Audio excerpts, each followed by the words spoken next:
So we're going to learn how to format a couple different things about our website and just the next layer of CSS. We're going to talk about some fonts, and if we have time, we're going to learn how to upload these to the internet in a kind of cool, neat way.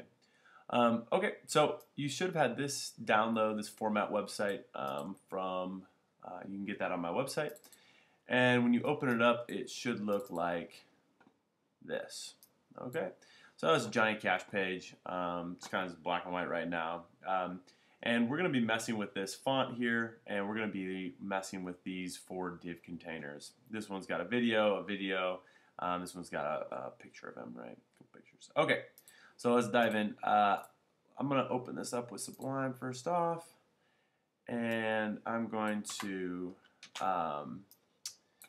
open up my CSS. Sublime. Okay, I'm going to get those in one. Alright, so to begin with, I want to change this font right here. All these weird symbols is because I just copy and pasted this from Wikipedia. And when they have a symbol that they don't understand, they try to, like, I don't know, do Klingon to make up for it. So I'm going to mess with this. I want to make this so it spans the length of each column. So right now, all the font defaults to like left align, right? So what I'm going to do is I'm going to go down here to this p tag, right? And as you can see, I did this like weird little thing right here where I did a slash, then a whole bunch of stars. This is commenting out your code, and as your websites get more, so like right now this code is not active, right? And so I can activate it like that. So now my paragraph text, I want the alignment of that to be justified, right? So did I save that? Yep. And so when I click refresh here, you can see what that does. It puts a little bit of space in between each one in kind of a random way, so it becomes a block of text like that. I also want to, so I can, when you're doing your websites, it may not be a bad idea to comment it out like this. Let's see here. So I could have, this would be all the stuff from my main page, right? And this would be all that code. And then if I was going to start a new page, I could comment out that specific stuff right here. So this could be for all the stuff for page 2. Right? You can get even more specific like that. You can have stuff for the header and things. If you look at my site, the source code of my site, I have it like that just because there's so much kind of stuff going on. It's just easier for me to organize it like that. Okay. I also want to change the font here. So one good way to change the font is just to go to Google Fonts. And when you're here at Google Fonts, you'll see that they have this Grumpy Wizards make Toxic Brew for Evil Queen and Jack. This is one of those that has every single letter of the alphabet. Or does it? Doesn't have Z, does it, huh? Oh no, it has Z. Wizards. Awesome. Okay, so we just go through here, and we're kind of like we're shopping right now, right? So if I find one that I like Open Sans Condensed, or let's see if I can let's get to the weird ones here. Yeah, categories, right? So we can let's get one that looks like just handwriting. Okay, so this one's pretty cool, the Kashan script. I'm going to add it to the collection. So add it to the collection, and I'm going to now use that. Okay. So this is a good little reminder, this thing here. So the impact on load time, the more of these you add, it's going to be getting these from Google, right? So we're going to be adding this line of code to our head of our main website. And if you are pulling a whole bunch of scripts off it, this page load time, like if you select like 4 or 5 scripts, it's gonna load slower and slower. So having 1, that's no big deal, but 2 would probably put us in the orange, and probably 3+ would put us in the red. So these are the ones I'm going to do, actually. Yeah, you see how if I want the Latin extended, how much that changes it. Right? So I'm just going to keep it right here, and I'm going to copy and paste this to the head of my website right here. Awesome.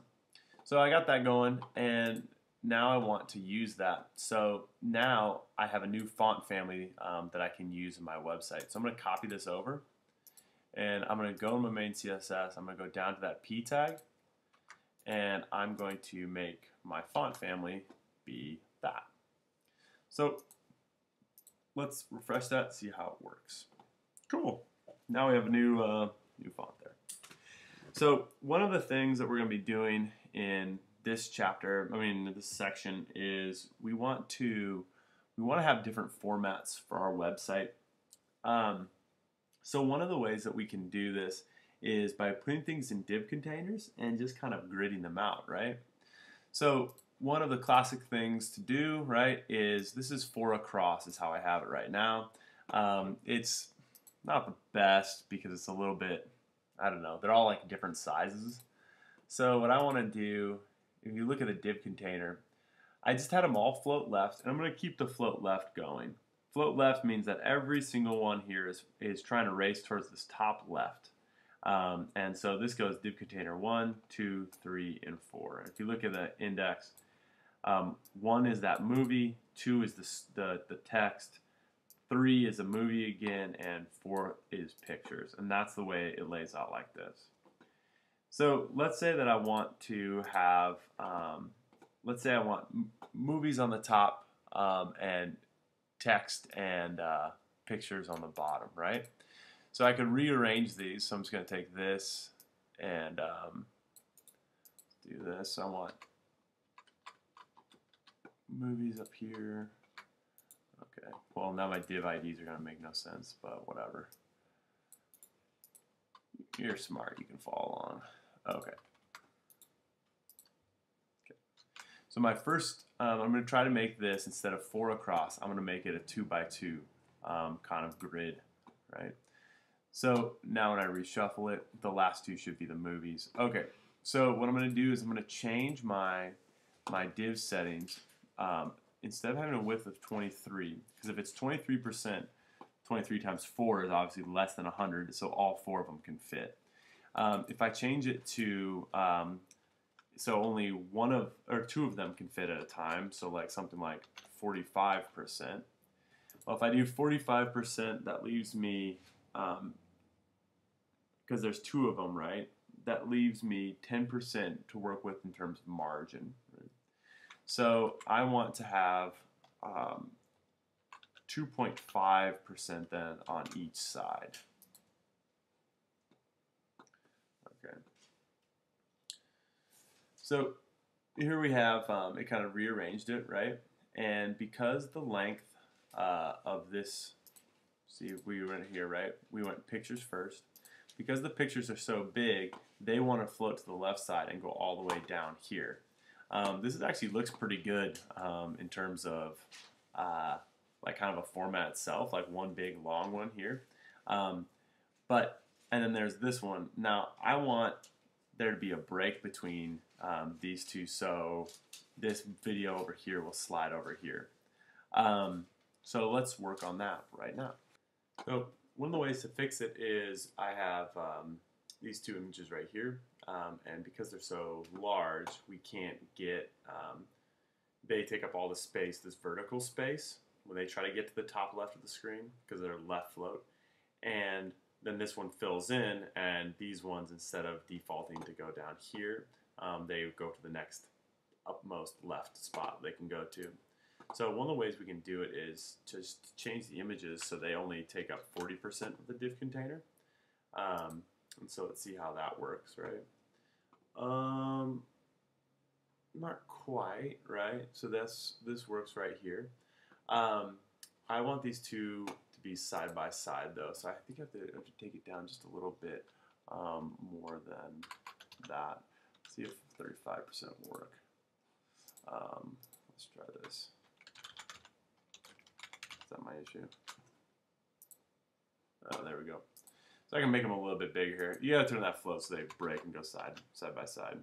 So let's see if I can make those bigger. No, that's gonna be too big. Okay, so now they're side by side and everything kind of matches up. It kind of looks a little bit weird to have these two not have the same height. So one thing that you can do too with your div containers is make them all have a uniform height. So we can have them all have a height of, I'm so bad at estimating pixel amounts, 300 pixels. Actually, not so bad, right? So that looks all right. These videos, I just tried to like play one and I just realized that they are both don't allow embedding. But we can fiddle with in here, I just changed this so it's width 100% so it fills up the thing. But you can also in here change your videos so they have like a height of, if we said that that was 300 pixels, right? We could have it fill up the thing like that. And now it's way better. So these videos, we can fix those measurements on. And this font right here, we can add a scroll bar right here as we did in, as we're going to learn a little bit later on, so that even though this has a set height, we can scroll down and see all of this. So that's a good way of making it so it's a 2x2 kind of grid. Let's do another one. Let's do one where this container right here will span the entire, and then we'll have 3 small ones underneath. So if I want to select this one, the one with the images, I know this says, I'm going to make this the first one again, the second, okay, and third, and then this one be fourth, okay. So I want the first one to be really large, and I think I'm going to begin next video with how to make that.